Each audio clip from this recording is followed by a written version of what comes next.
and welcome to our first panel at the Space Innovation Roundtable. The America's Future series, as has been said a few times, is keen to create a conversation and a dialogue that helps America and its allies maintain leadership in all technical fields. And we are joined today by some amazing people who are in the space of space.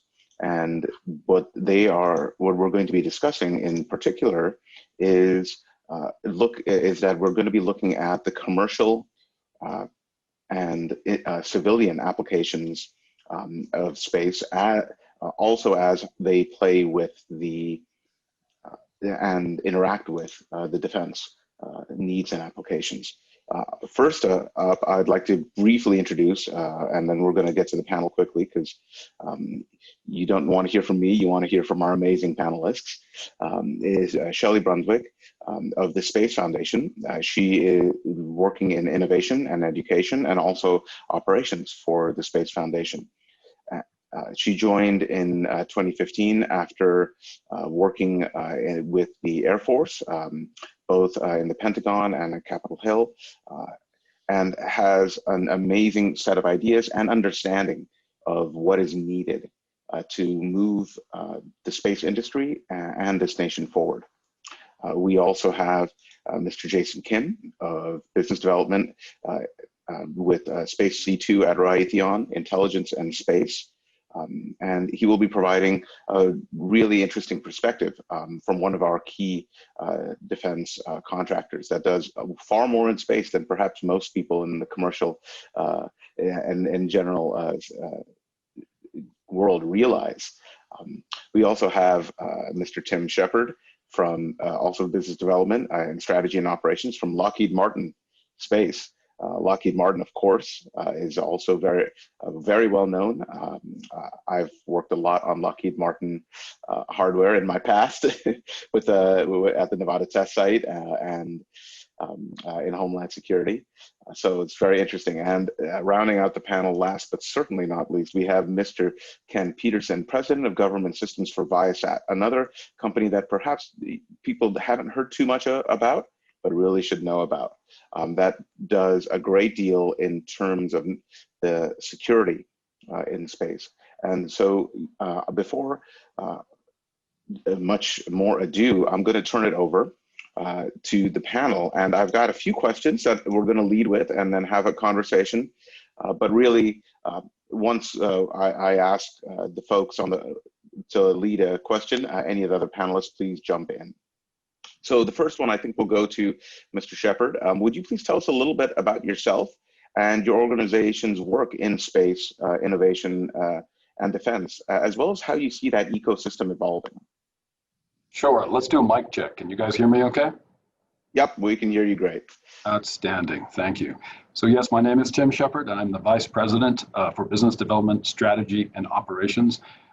That's a long title, and there's a difference in a comma there, difference between let's eat, comma, grandma, and let's eat grandma. I actually am involved in setting up the strategy for the business development function, which as we define that is getting as close as possible to the customer in terms of intimacy and mission partnership. My team within Lockheed Martin's 6 lines of business, I sit at Central and work with the business development function across all of Lockheed Martin Space. Its highest function is twofold. It's operations management of the annual orders plan while leading change management at the enterprise level, driving external stakeholder engagement culture, and installing customer mission-focused strategies which are measurable. So over the last 29 years, I've enjoyed the privilege of helping guide various aerospace and defense businesses around the world, domestically and international, aviation, space, intelligence, and armaments domain. And why that might be important is because of the concentration now, I think, of the joint all-domain concept of operations and command and control. This really is becoming a time for the generalist with some core anchor experience. I've heard Ken Peterman speak at various forums, and it's actually, I think, very important to see where Ken is in this ecosystem. Mr. Kim represents tremendous capabilities within supply chain that are now actually becoming to the forefront and owning their own franchises. This is the type of business now that is going through a transformational period. So far, because I've been listening to the presentations, the thing I've really taken away from conversations is the importance of systems thinking. It's across branches, it's across companies, and across platforms. We are all united by the desire to provide the very best capabilities and advantages to the warfighter. That's never in question. And I think as we consider the threats posed by near-peer adversaries, the importance of strengthening our partnerships with commercial entities and startups from a Lockheed perspective, and the technology needed to support 21st century war fighting, because that is changing. The interoperability and standardization requirements through avenues like open system architectures has never been more critical. I was listening to Dan Hart's discussion from Virgin Orbit, and he made some very profound statements about how the democratization in effective space is being driven by affordability, which itself is being driven by the reduction in swap for the size, weight, and power of what is now also combining with the proliferation of what you might say is accessible launch. These things come together, and it's created a little bit of a buzz, particularly in pundits in the press, to talk about the division between old space and new. I think it's good for frisson and excitement. I will tell you, I think it's a false flag. Hybrid architectures are our future. There's no question about that. And for reducing the need for one generation of space business or another, I think is misleading. I think there's an ecosystem evolving. And I think what we're going to find, and what we all represent on this board today, is the power of hybrid vigor. And at the core of that, Lockheed Martin Space certainly is looking at this from an architectural solution, and fundamentally about the role that we play to unlock the stranded capacity within the portfolio of both our customers' existing portfolio, as well as combining with partners in supply chain to look at what happens fundamentally at anticipating and get in front of the OODA loop where our peer competitors are driving this conversation. Thank you. Thank you, Mr. Shephard. Really appreciate that. Maybe we could go to Mr. Peterman next. If you could tell us a little bit more about yourself and your organization's work in this area, and of course, as how you see that ecosystem evolving. Yeah, thanks, Steve. So I've got Tim mentioned he had 29 or 30 years in this industry. I've got 40, okay, and I spent all of it in aerospace and defense, all of it in satellite communications, mobile networking, and cybersecurity. A couple of decades at Raytheon, and then followed that by Rockwell Collins. I led ITT's communications business for 7 or 8 years as president there, and now I'm at Viasat and been here for 8 years. So Viasat is an interesting company because it's garage founded, American success story, garage founded in 1986. 3 young engineers with about $3,500 in their pocket started work in Mark Dankberg's garage on small business innovative research contracts led primarily by the United States Navy. And since 1986, Viasat's been involved in almost every satellite program in US DoD in some capacity. We found that the choke point in delivering better satellite performance, better customer experience, the choke point in the satellite ecosystem, we found to be the satellite itself. So we came up with a breakthrough architectural change that in retrospect seems simple, but the great ideas of our time are generally simple ones. And satellites up until the Viasat-1 satellite had been architected very much like broadcast television, where it was a big beam with a lot of power, and the same signal was essentially broadcast to everyone. And Mark Dankberg and Viasat architected a satellite like a cellular base station, like a cellular tower, so that hundreds, thousands, tens of thousands of individual subscribers could have essentially an individual connection, a private connection, and they could each be pulling their own content up and down off of the satellite. Our Viasat typical satellite capacities up to that juncture had been 3, 5, 7 gigabits per second of capacity. Viasat-1, launched in 2011, had 140 gigabits per second of capacity. It was a local satellite. It only covered the eastern half of the United States, the city of Denver, and then the California coast. Our second satellite doubled that capacity to about 250 or 280 megabits per second, and it was a regional coverage satellite that covered North America and the transatlantic bridge, because at that juncture we were serving commercial airlines that were flying across from the US, between the US and Europe, and they wanted to have satellite connectivity on the aircraft en route. Our third generation of satellites will have full Earth coverage, and our Viasat 3 constellation will launch in 12 to 18 months, and it'll be a 3-ball constellation that now goes global with the same architectural concept. And the global, each of these Viasat 3 satellites will have over 1 terabit per second of capacity, and will have full Earth coverage. So the first satellite covers all of North and South America with a grid of beams that are relatively small. The second satellite will cover Europe, the Middle East, and Africa. And the third one, of course, covers Indo-PACOM and the Pacific Rim. So these 3-ball constellations of satellite are going to be game-changing in terms of their capacity and the performance. There's 2 things to note there. This is a lot of capacity. For example, today, in advance of Viasat 3, we have more satellite capacity on orbit than anyone else in the world. And when our Viasat 3 satellite constellation launches, we'll have more satellite capacity on orbit than everyone else in the world combined, government and government. So you may not know of us, but we're delivering unprecedented technical capability. Now, importantly, in the commercial market and the defense market, capacity, or a richer network, is really important. The richness of the network obviously allows you to support more subscribers. But the second thing it does is you can use bits in the network to overcome inefficiency.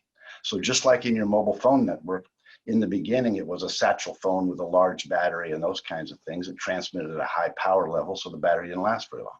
Today, we have a smartphone, and you can't even see the battery or see the antenna, which is very inefficient, but we use bits to overcome that inefficiency. We can do the same thing in satellite technology when we have a lot of bits in the network. So for example, we can go to antennas that are 3D printed on the roofs of cars, and they may only be 6 or 8 inches in square in diameter.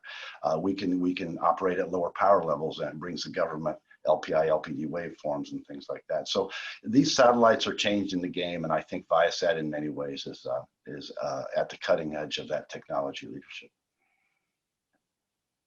Thank you, Mr. Peterman. If I could now go to Mr. Kim, if you could tell us about what your work and the work Raytheon is doing in space innovation and defense, and what your vision is for the ecosystem. Yeah, good afternoon, Zaheer. Thank you for having me on today's panel, and good to see you, Shelli, Ken, and Tim. We're all partners in making sure our servicemen and women come back home safely. As the business development executive for space and C2 systems at Raytheon Intelligence and Space, I'm responsible for helping advance space capabilities for all of our customers. Those capabilities range from advanced missile warning and defense to Earth observation to ISR and everything in between. At Raytheon, we have a long history that goes back 50 years, everything from developing the initial technology that beamed back Neil Armstrong's words from the surface of the moon, to building visible and infrared instruments for weather, earth science, and remote sensing. Over the last decade, we've seen an explosion of growth, thanks in large part to the decreased launch costs, as Dan Hart alluded to in the prior session. There are a lot of new commercial players with various ambitious projects going on, like living on Mars, or robotic landing to the moon, or even going to go see what's going on in the Venus's atmosphere. That's my favorite one. And just as the space market has evolved, so have we. We have been developing new space solutions by focusing on opportunities that maximize efficiencies while also driving down costs. Things like digital engineering, DevSecOps, and taking advantage of the latest advancements in artificial intelligence and machine learning. I've often heard people talk about the competition between aerospace and defense companies and the commercial sectors. And while that's there's always going to be natural competition in any new project or endeavor, but what I'll say is that in my experience, there isn't an us versus them mentality here. The focus is on integrating technology advancements from both sectors, to provide the customers with the best solutions at the end of the day. Additionally, we see our role as a technology enabler. We collaborate with commercial companies who have historically not worked with the Department of Defense, often referred to as non-traditional partners. The most advanced technology, no matter where it comes from, enables us to bring the most innovative solutions to fight the threats of the future. And in an era of rapid technological change, such partnerships can increase the speed in which we bring solutions to bear.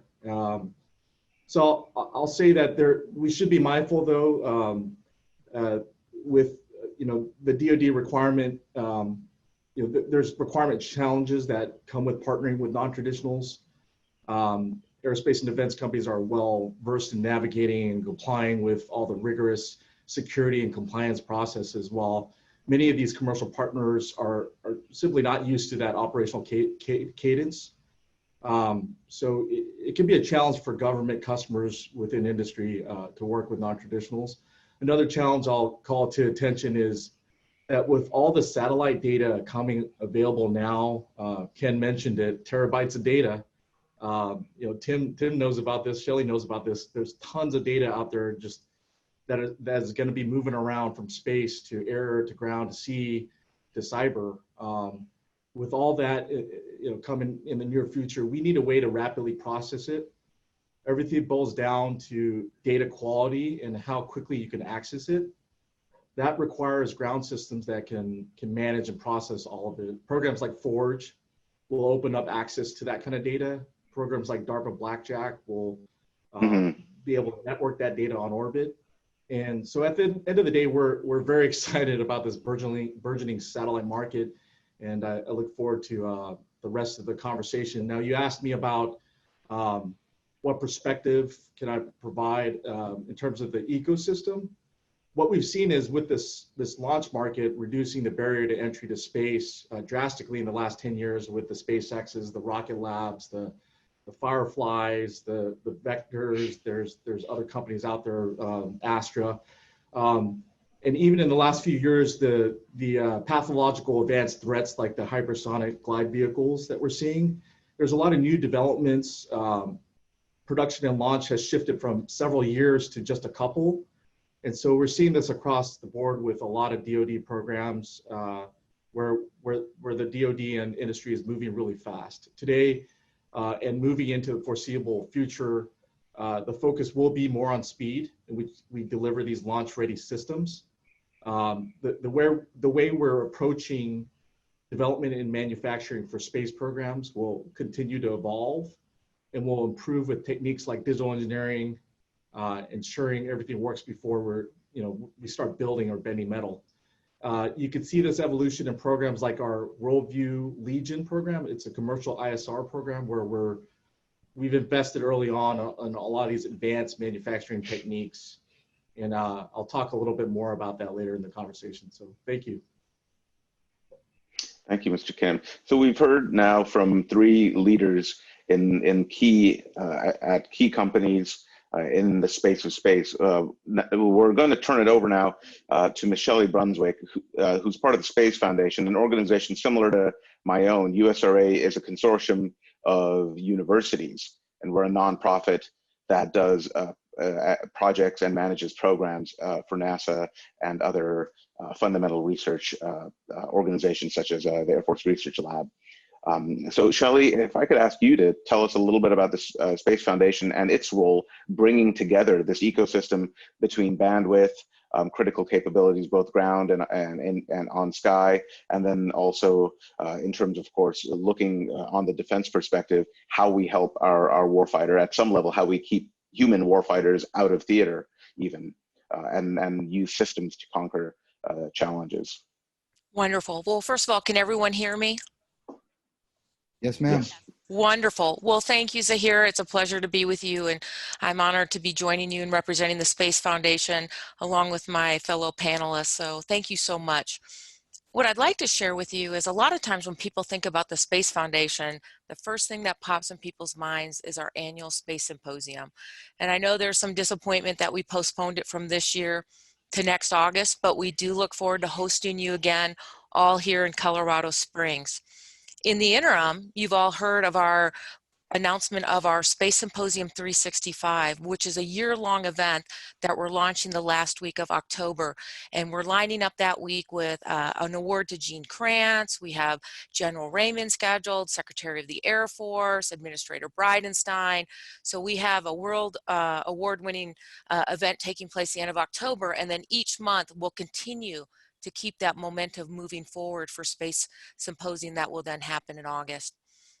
And this will be a companion program to the in-person event. COVID, just like many of us, has realized that online and hybrid, just like our architecture systems in space, is the way of the future. So Space Symposium 365 is not temporary. This is a permanent component of the Space Foundation that will continue onward as a companion. So just a little bit about that, but that's not why I really wanted to talk with you all today. What I wanted to share with you is what the Space Foundation's doing with our recently launched Center for Innovation and Education. Listening to Jason and Tim and Ken about the excitement taking place in space, the global space economy is $424 billion. And here in the US, 80% of our space economy is commercial. And the best part of that is if you're looking for a job or employed, those are high-paying, good quality jobs. And the space economy is going to continue to grow. An announcement came out from Bank of America this week that by 2030, they project the global space economy to be $1.4 trillion. And we project the space economy in the next 10 to 20 years to be between that $1 and $3 trillion. So exponential growth. You all are in the right industry leading it, and old space, new space, space is all good. But we do have some challenges. And Zaheer, we talked about that a little bit. And I look forward to hearing Jason and Tim and Ken, your perspective of especially the workforce challenge. What we see at the Space Foundation is we do have a workforce shortage, we have a skills deficit, and we have an innovation gap. And when I talk about a workforce shortage, I'm talking about, especially in the US and maybe some European countries, Japan and others, we're seeing an aging workforce. Not just in the prime space industry, but in the industries that support the space industry, like the manufacturing sector. So how do we get more qualified individuals in there? And the Space Foundation looks at breaking down barriers to allow more diversity and inclusion in women to be part of this growing space economy. We see a skills deficit. There are space jobs opening, and the space economy has recovered during COVID. And we have people in the US that are seeking jobs, but there's a skills mismatch. So how do we look at reskilling, upskilling the workforce to take these emerging jobs that are going to be coming online? It was mentioned data analytics. Well, that's a #1 emerging technology. And in data analytics, you only need a high school diploma and you can get a certification and you can go right to work. And then the innovation gap, and I know we'll talk about that in a little bit later, but there are thousands of patents waiting at NASA, Air Force Research Lab, Department of Energy, that have all come from the space sector that are waiting to be commercialized. When we look at innovation, think about GPS. Since 1983, GPS has added $1.4 trillion to our economy. So what are those other technologies that are adding to our economy?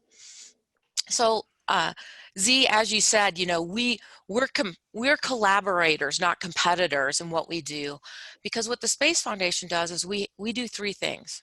We look at people, programs, and partnerships.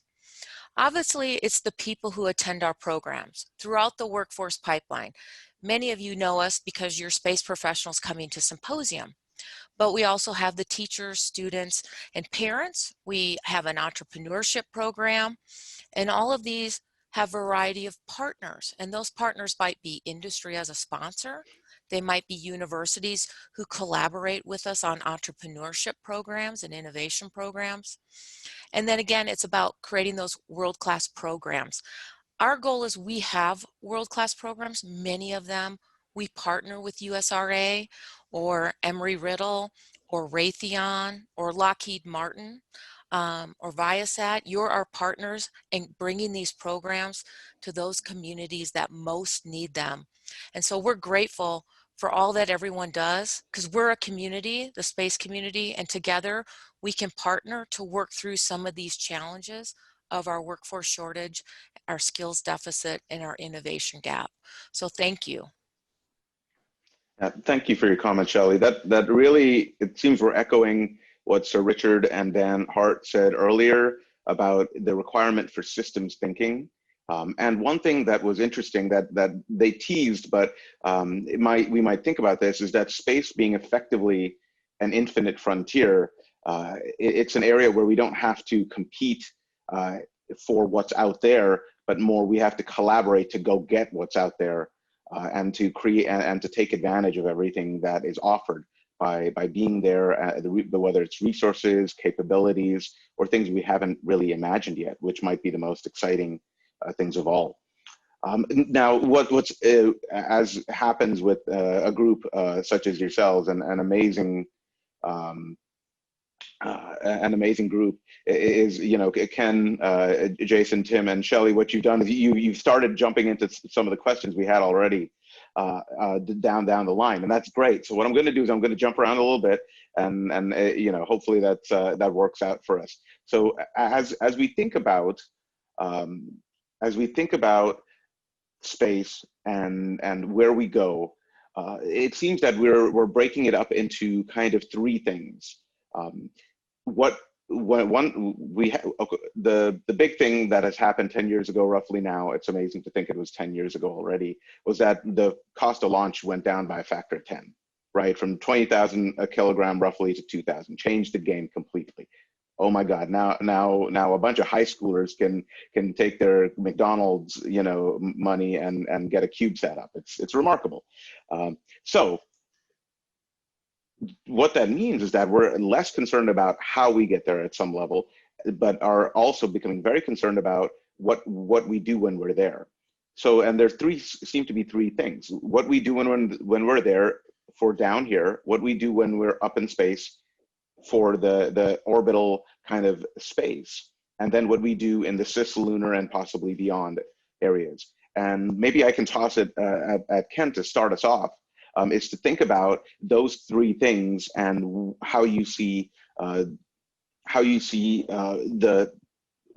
both your technologies and technologies in general evolving. For example, do we need a chain of satellites, of Viasat satellites, from here out to the outer solar system, or orbiting planets and moons?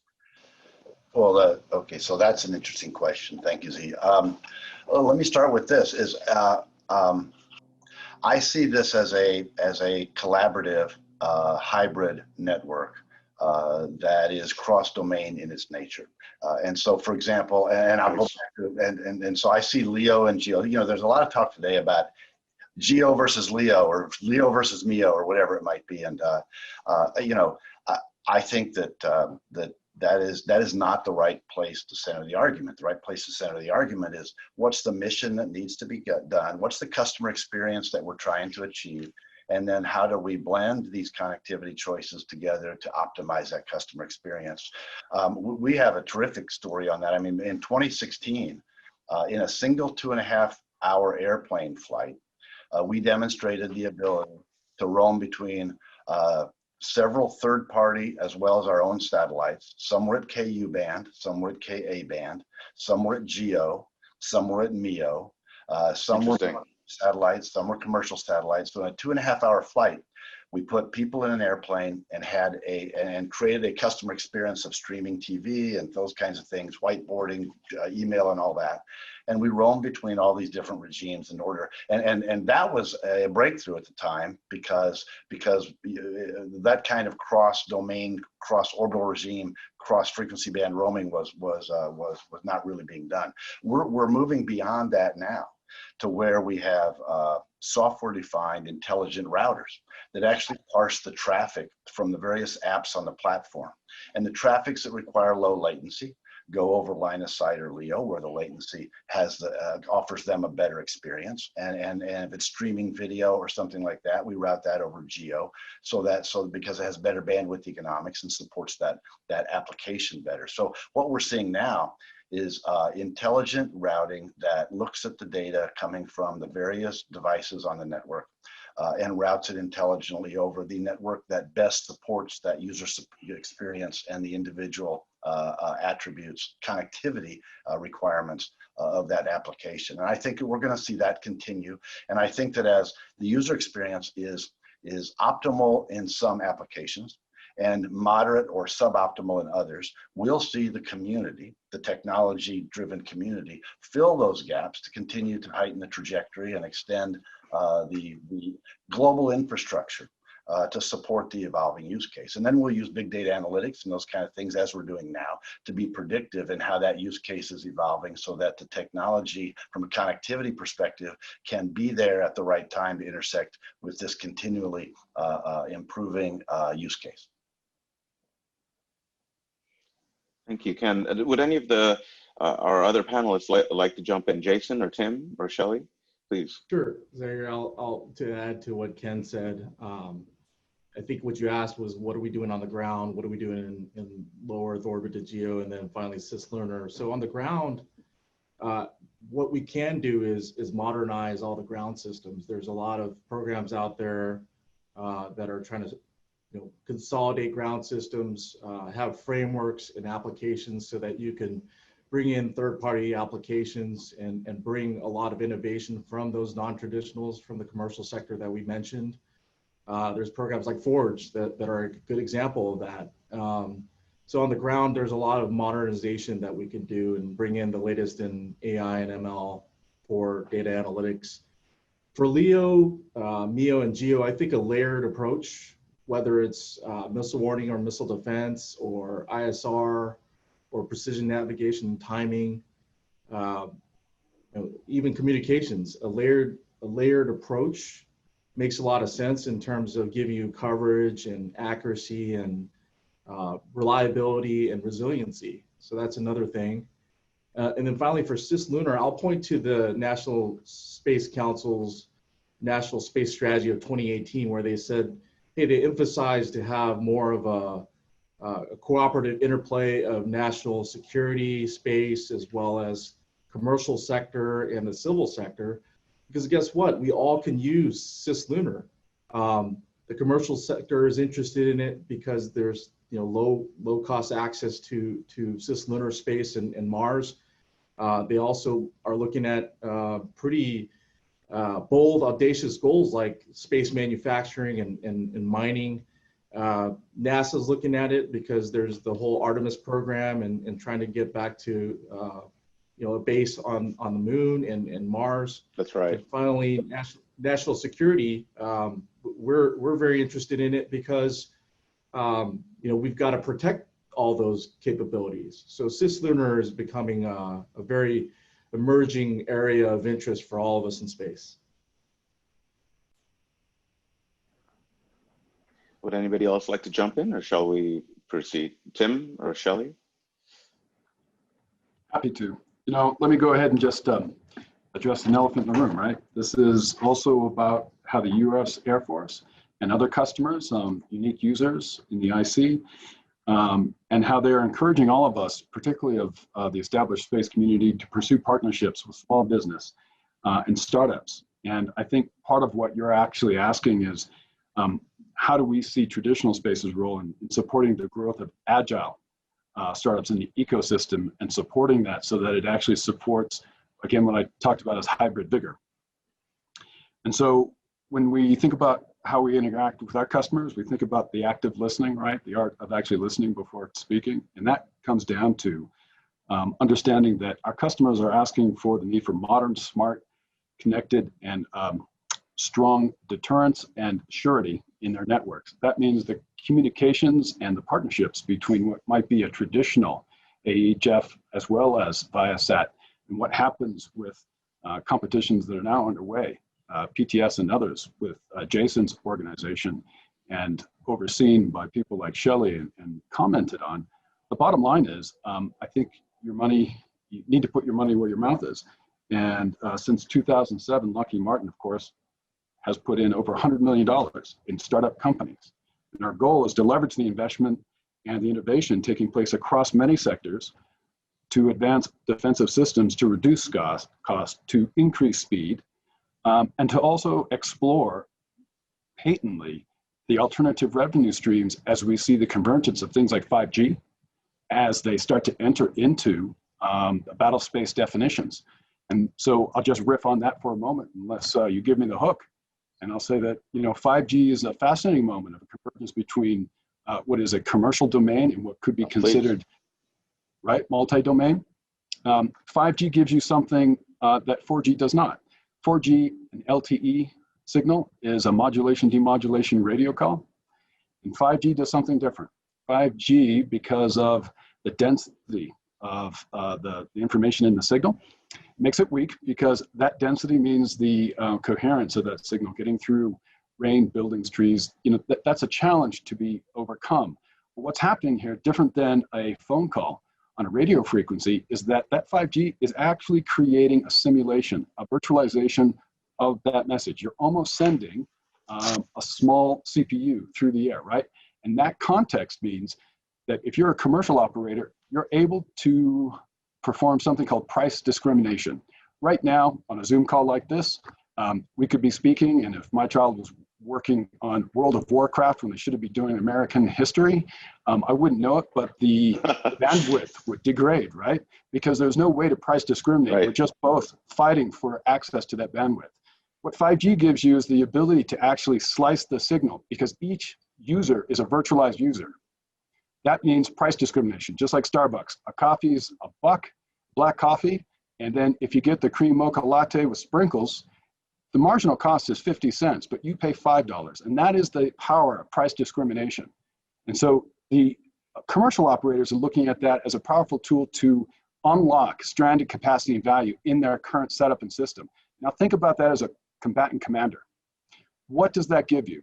Getting away from the specifics right now, just like the simplistic issue of 5G being distracted by trees, it's actually the concept, because now what you do is price discrimination becomes command and control discrimination. So what you have is any number of platforms, from a missile to a satellite to a submarine to an aircraft, becomes a virtual node. 5G gives you the understanding of how that actually virtualizes as a symbolic network. It's the concept that was originally brought about by DARPANet. And it gives the ability of that mission, and it gives the ability of that mission commander to set up a hierarchy of how that signal moves across many different platforms doing many different things. Right.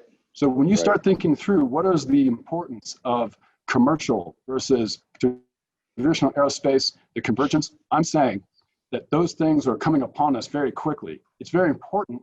We all work and live inside technology-based companies. And if any of you have been to engineering school, you understand they teach you how to solution. That's the definition. But the problem with that is once you become customer-facing, you become a salesman or woman when you start to actually pitch a solution. And that's when you lose the ability to be a mission partner with your customer. You have to celebrate problems. And really what I'm coming around to is saying that when we talk about the convergence of traditional space and new commercial entrants and things that are going to be enablers, you can't focus on simple solutions. You got to celebrate the problems right now, because the tools are going to reveal a great number of new revenue streams as well as capabilities for combatant commands. Thank you. Thank you for your comments. Zeke, now, yep, go for it, sir. I'm just going to say that Tim makes a really great point, and Jason did too, and I want to give Shelli a chance to get in, but the roaming among and between, for combatant commanders, the ability to roam among and between these military purpose-built systems and the commercial systems is an enormous advantage. And I'll give you just a sense of how it's changing. I think DoD's total use case for satellite capacity, leased, owned, C-band, L-band, UHF, KUKA, all in, is about 35 to 45 gigabits per second. And I talked about our Viasat 3 constellation a minute ago. If you moved that entire use case to our Viasat 3 constellation, it would use less than 1% of the capacity of that commercial constellation. Wow. And when you think about having the military having terminals that can roam among and between multiple commercial satellite communication systems as well as their military purpose built, you have the ability for the military to have a assured, resilient communications capability that is unprecedented. That type of capacity even gives satellites at different orbital regimes the opportunity to collaborate. So for example, LEO satellites, which sometimes have to, because they're over blue water a bunch of the time, sometimes they have to wait till they get to a ground station to be able to download their imagery data or something like that. We can now route that LEO imagery data up LEO and get it down instantly, not instantly, but in a few hundred milliseconds.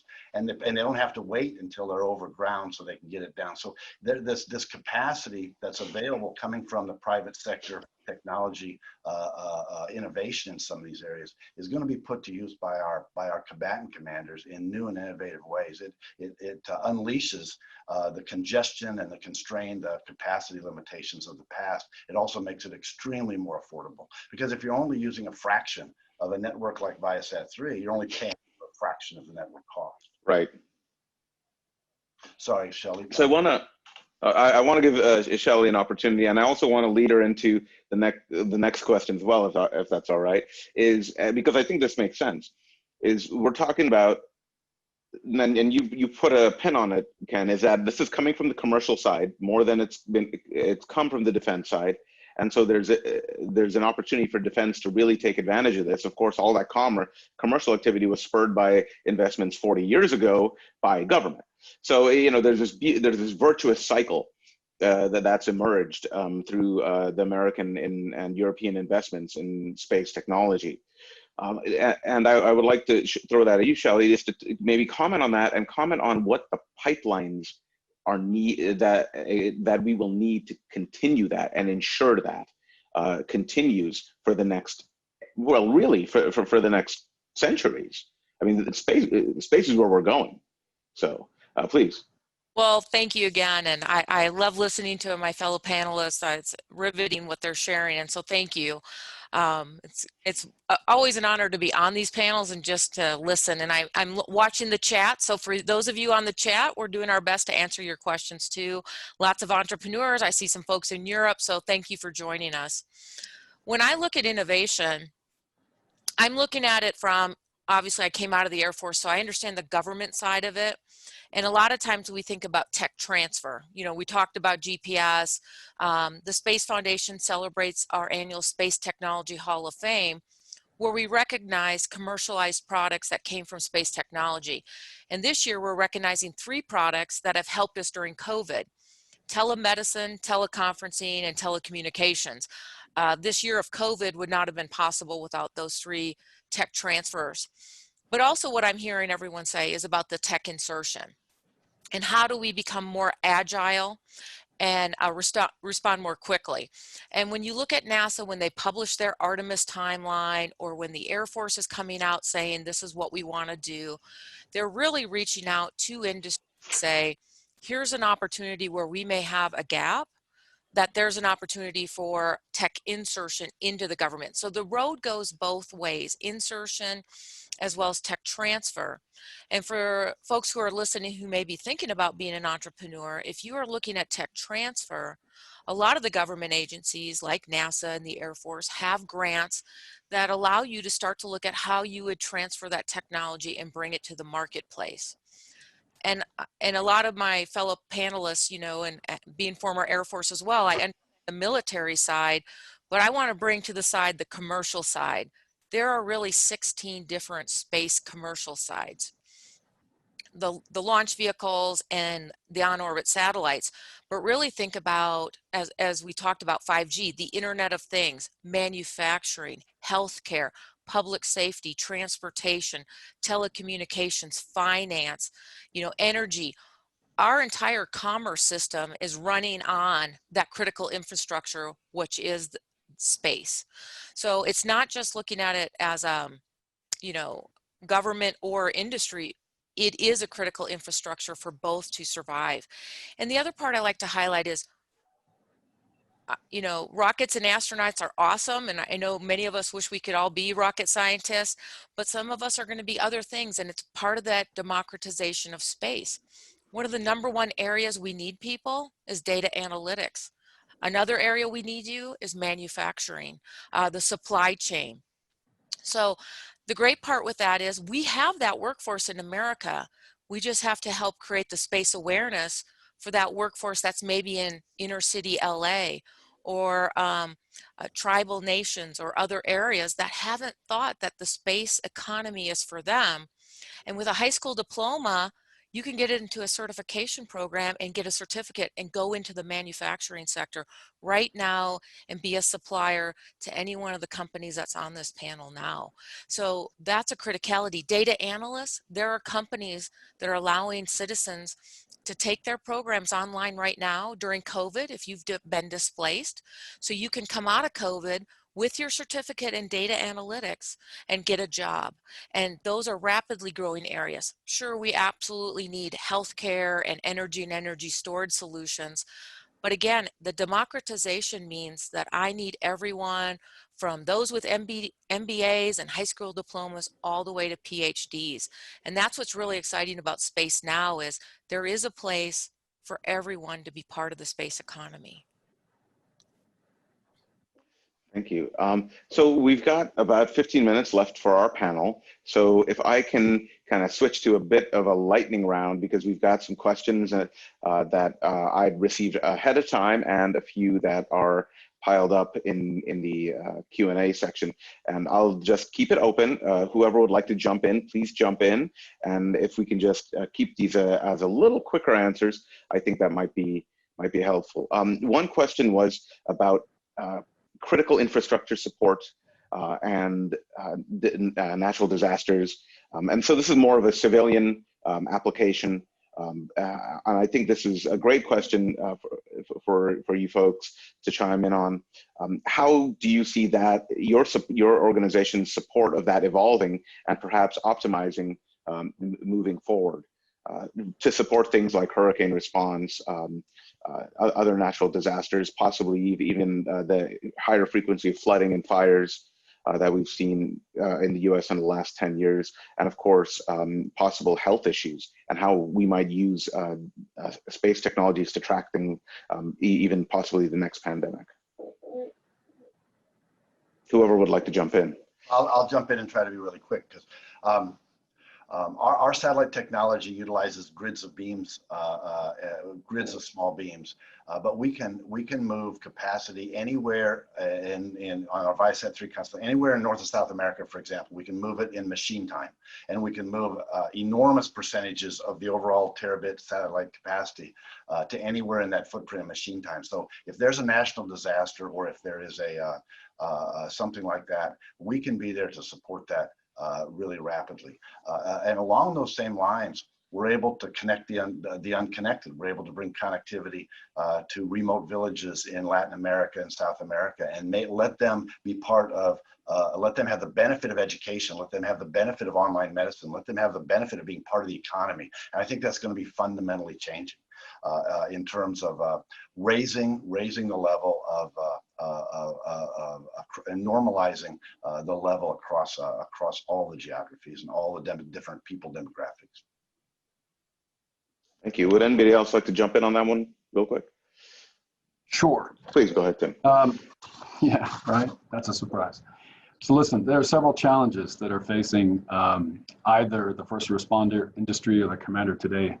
And if you're talking about what happens relative to first response in an emergency situation, it's often the case that different responders don't have a way to talk to each other. The forces use the same thing, right? The invasion of Grenada is the famous story of one of the Army commanders using a payphone to talk to the Marines or vice versa, to go back to the States, the Pentagon, and come back. The reality is that what we look at now relative to combining information is you almost get to a technology and data fusion. And while we're talking about space, as I've said, this is becoming a hybrid moment.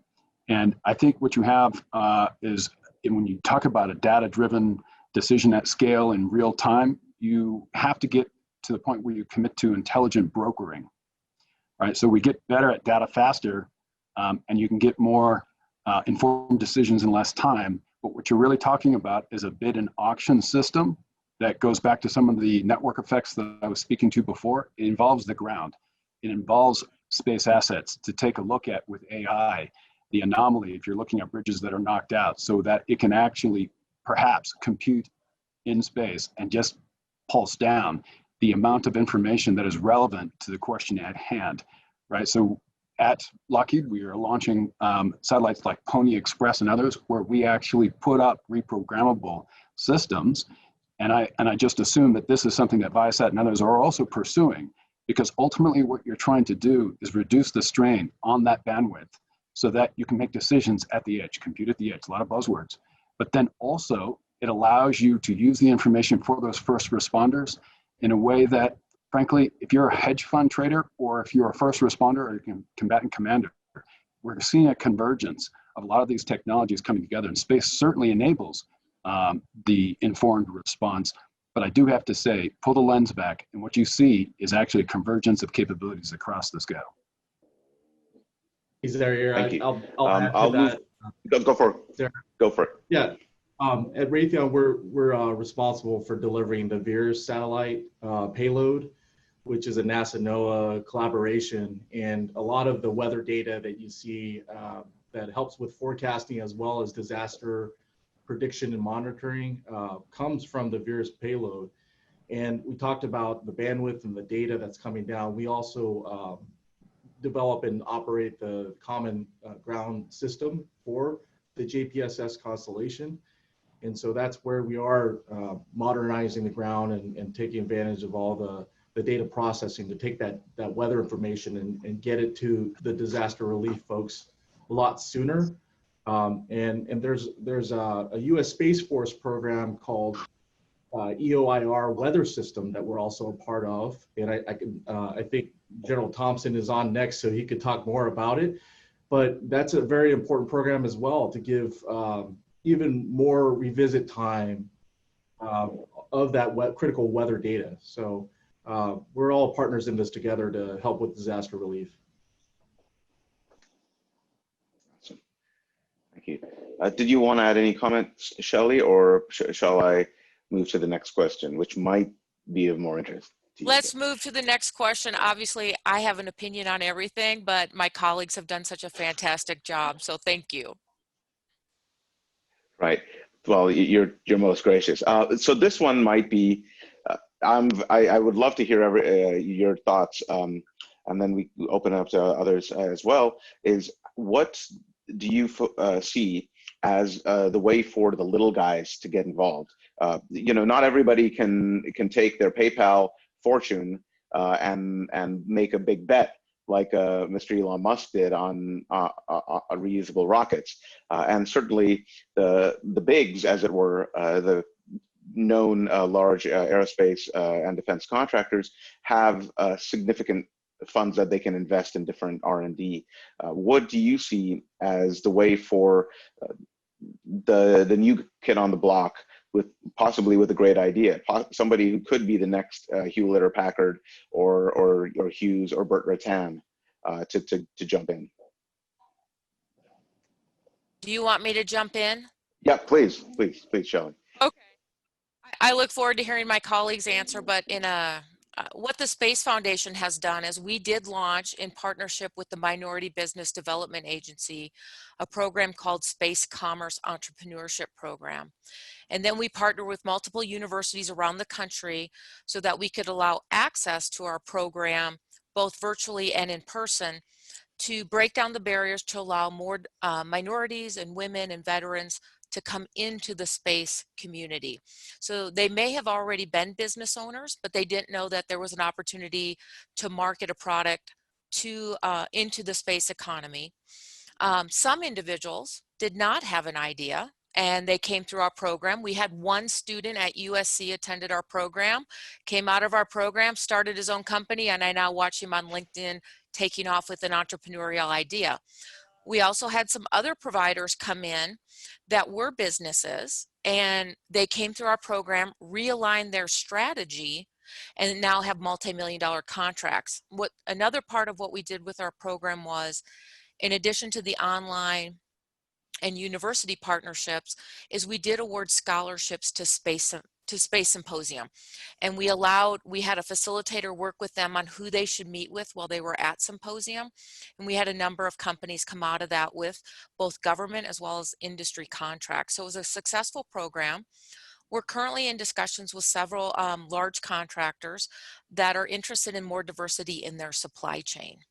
And so we're specifically looking at taking our space commerce entrepreneurship program, which was more about awareness in general about the space economy, and we're going to really tailor it to help our defense industry find more diversity for that supply chain. U.S. suppliers, again, that can get clearances, that have the right requirements to be part of your supply chain. So those are some of the areas that we can look at for how do we reach out to those college students all the way to minority business entrepreneurs that want to come into the space economy, a little more grassroots kind of activity. And I'll turn it over now to my colleagues because I know all of them run wonderful programs to bring more diversity into the supply chain. Perfect. Well, I'll say we're not just striving to bring diversity into our supply chain. We're trying to bring diversity into our workforce. We have programs where we 40% of my government system is veterans, and we have programs that specifically work with families of veterans, and we teach very young children how to software code because when they're young, their imagination is a big part of their life, and we want to get that imagination transitioning to Imagineering, and we want to teach them the tools of science, technology, and engineering and math to get them excited about it. We also have an internship program. We work with hundreds of interns every year, and when they come into Viasat, we let them define their own project such that it aligns with their individual passion and then aligns with the capabilities, skills, and technology roadmaps and trajectories that we're on. So they basically define what they do when they come into Viasat, and frankly, then the ones we hire, we unleash them. We unleash their passion to work on things they're legitimately passionate about. For example, in our culture, we don't assign engineers to programs.